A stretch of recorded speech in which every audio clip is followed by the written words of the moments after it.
Welcome to the latest episode of GNV Next, a look at the City of Gainesville's community-centered initiatives, programs, events, and people. I'm Fire Chief Jeff Lane, and this is an exciting time for Gainesville as a city that is focused on empowering its people and reinventing the new American city. In this edition, we'll take a look at a recently renovated park, which is just one of 100 Wild Places public spaces projects that will improve our parks and recreational facilities in the coming years. We'll also see how the city's new electric vehicle fleet is reducing carbon emissions and helping us become a zero-waste community. And there's much more to come, but first, a new and innovative program near and dear to my heart as chief, the Community Resource Paramedic program. It's helping our more medically challenged community manage barriers to their effective health care and reduce their 911 service needs while improving their quality of life. In 2014, Gainesville Fire Rescue started a Community Resource Paramedic program. We have seen a significant increase in 911 call volume. There has been a 56% increase over the past 10 years of 911 calls going up, with just a 13% increase in our population here in Gainesville. So that tells us that there is a problem. People are cycling back and forth from their homes to the emergency room. Their medical symptoms are getting treated, whereas their social problems were going untreated. Community paramedicine is a newer model for community-based healthcare. Unlike other approaches, it relies on the emergency medical system, specifically medics and EMTs, to deliver those services in the home and in the community. As first responders or paramedics and firefighters, we have a chance to go inside people's homes where we can really get firsthand knowledge that they're struggling, whether it's with a social issue or managing a medical condition. We get referrals from our firefighter crews when they go out and run a 911 call and identify that a patient needs some sort of social service assistance, or maybe they don't have a primary care doctor. They would send a referral to me and we'll go and do an assessment. We also collaborate with 4 UF Health clinics, so all of those primary care physicians can refer patients to me as well. When does she take those? Once a day. At nighttime? Evening, yes. What's really fascinating about our program is that in addition to having obviously staff from City of Gainesville, from Gainesville Fire Rescue, and then now also having input from faculty such as myself at the university, we also have a small army of student interns from the university that really provide substantial manpower for the day-to-day operations of the program. We have a very unique program in the center. We have the only undergraduate academic program dedicated to health disparities in the entire nation. So this project was a unique opportunity to involve students in community-based learning so that they could see the application of everything they're learning in the classroom in a real-world setting. They've been the boots on the ground to help connect people in the CRP to the medical and social services needed. We went in to do a card sort activity, which is an objective needs assessment. We'll go in and figure out exactly what we need to help them with. And then from there, we'll do a medication reconciliation. We'll take inventory of all the medications that they do have versus what they should be taking as prescribed by their physician. And then we'll bring that back to the physician and say, hey, they didn't have these medications, or maybe they're taking them wrong. We report our findings back to the physicians. Our initial findings show that working intensely with people in the community in this way, matching them with services, identifying those underlying needs, does impact their use of the 911 system, of the healthcare system. So we saw decreased rates of the ER use, we saw a decrease in hospital admissions, and then what makes me very happy is that we saw increased use of primary care, and patients were less likely to cancel or miss those appointments. I also want to have them take the responsibility of their own health rather than calling 911 to solve their problems. And we've been doing that. We've been successful at that. And it's amazing to see the change in the person as we help them rewrite their narrative. So they're no longer sick patients. They are productive members of our community here in Gainesville. I'm grateful. I'm thankful. We're grateful. And she was able to pick up some things that I couldn't pick up. You know, even though I'm here all the time, she was able to see things that I couldn't see. I love what the university and city are doing, working together in this way. To me, it just makes sense. We have all this brain power, expertise, energy on campus. We absolutely should be using that to benefit our community. And so I'm pleased to be a part of it. I'm pleased to have an outlet for my work, and I absolutely will continue to advocate for that partnership. Jesus, I'll never forget what you've done for me. Sing, sister, yeah.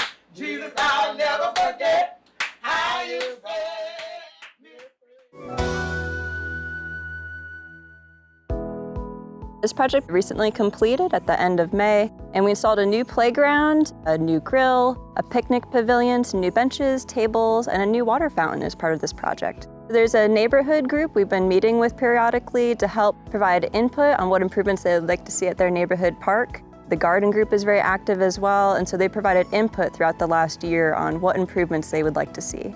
The Green Acres Park Improvement Project cost $233,000. The sales tax was approved from 2017 through the end of 2024. It's a half-cent sales tax. It's being collected in all of Alachua County, and it's to fund park improvements, water quality improvements, a variety of improvements citywide in our park infrastructure. We have a list of 100 projects. We're currently working on about 25 to 30 projects throughout every quadrant in the City of Gainesville. We have some other new neighborhood park improvements we're working on. We have some projects going on at the Hippodrome. We have a new neighborhood park being constructed at Reserve Park in Northeast Gainesville. We recently completed some improvements at Ironwood Golf Course.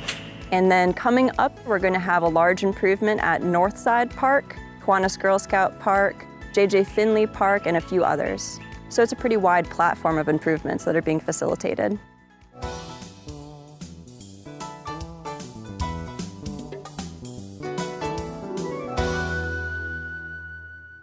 Still to come, we'll take a look at the local organization that's helping residents make their homes more energy efficient, and the Gainesville 150th Art in the Parks, a sculpture exhibition.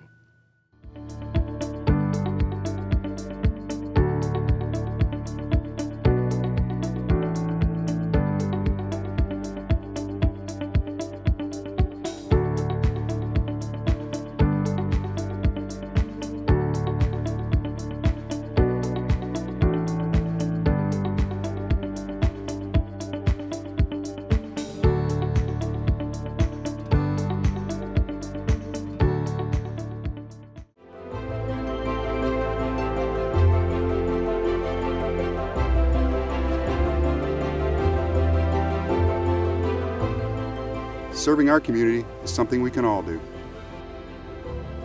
Volunteer to serve our Gainesville. And make a difference in the process. There are many organizations in our community that could use your time. Whether you're a student, a parent, or a friend, no matter your age and interests, there is an opportunity for everyone to volunteer.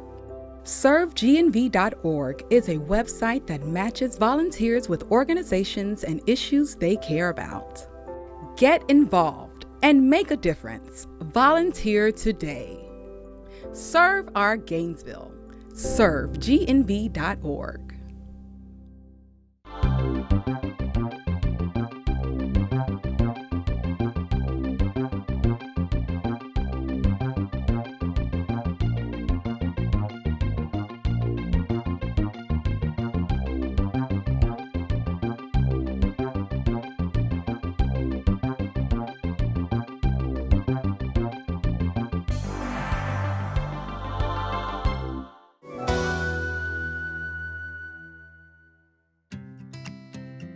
My name is Tiffany Stevenson, and I'm a volunteer with the Community Weatherization Coalition.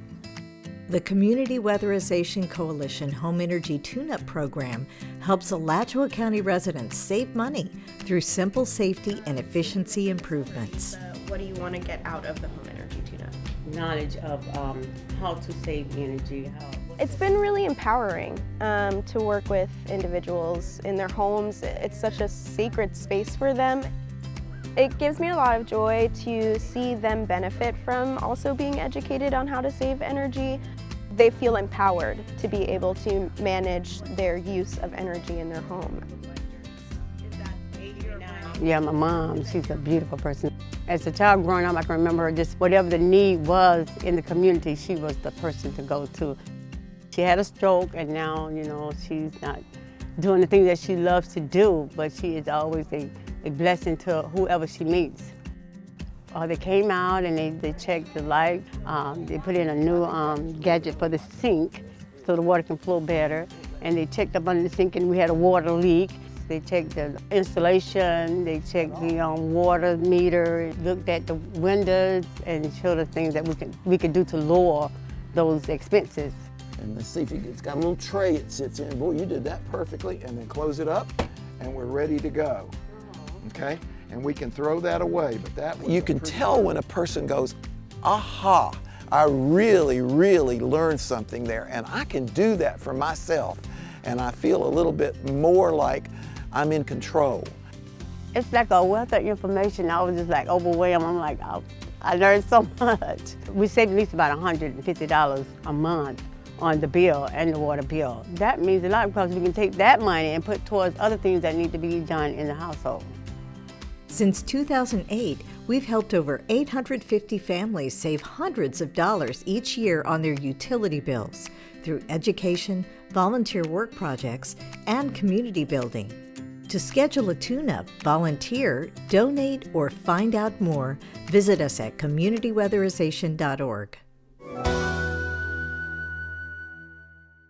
Gainesville city government has committed to reducing its carbon footprint through the use of renewable energy sources. The city has begun replacing its gas-powered vehicle fleet with electric vehicles which have zero emissions and produce significant cost savings. Some of the benefits of the city using electric vehicles are that they only cost approximately 75% of what a combustion fuel engine vehicle would be. We do not have to replace any fluids other than the windshield washing fluid, and during its useful life, those vehicles will cost much less for us to operate. Electric vehicles also require almost no maintenance and waste zero energy while idling. As the city's current vehicle fleet ages, they will be replaced with electric and hybrid vehicles. The city is also looking at purchasing hybrid and fully electric vehicles for GPD, RTS, and other city departments. RTS will be taking ownership of a fully electric vehicle later this year. The city has also committed to becoming a zero-waste community by 2040 and will be enforcing a single-use plastic bag and styrofoam container ban on January 2nd. City government will also be doing its part to reduce our consumption of plastics through its new green purchasing program, which encourages departments to make sustainable choices. This policy encourages city employees to make more environmentally friendly purchasing decisions by looking at recycled products, printing less on paper, and looking at more environmentally friendly options. By reducing consumption, reusing and recycling products, and switching to renewable energy, city government and our residents can do our part to reduce waste, lower carbon emissions, and make our community a healthier and more sustainable place to live. We hope you've enjoyed this look at the many exciting projects going on in Gainesville as we transform into a city that's citizen-centered and people-empowered. We leave you now with a look at the Gainesville 150 Art in the Parks project, featuring the works of the acclaimed sculptor David Hayes. So join us again to see what's going on here at GNV Next.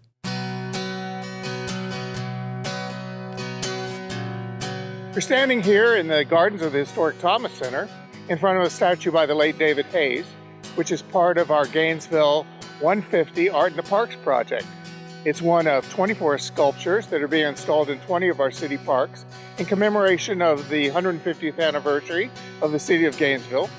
David Hayes is a remarkable artist. He was, in his early years, displayed at the Museum of Modern Art and the Guggenheim, lived in Paris for a number of years. These sculptures will be beacons to gather people together on the second Saturday of every month for a year-long period to engage in cultural activities.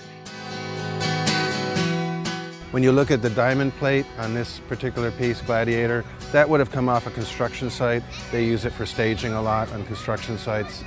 Others came from manufacturing plants where there'd be odd pieces, but they were big enough where he could piece together. On some of the other sculptures you'll see in the show, you'll see all these small pieces all welded together.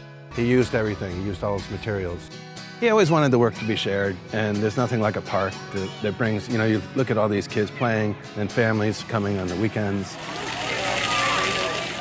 Citizens can learn a lot about the Gainesville 150 project by going to Gainesville150.org. On that site, we'll have calendars of events that are happening and a little bit of history. And we invite everyone in the city of Gainesville to get involved in the Gainesville 150 project.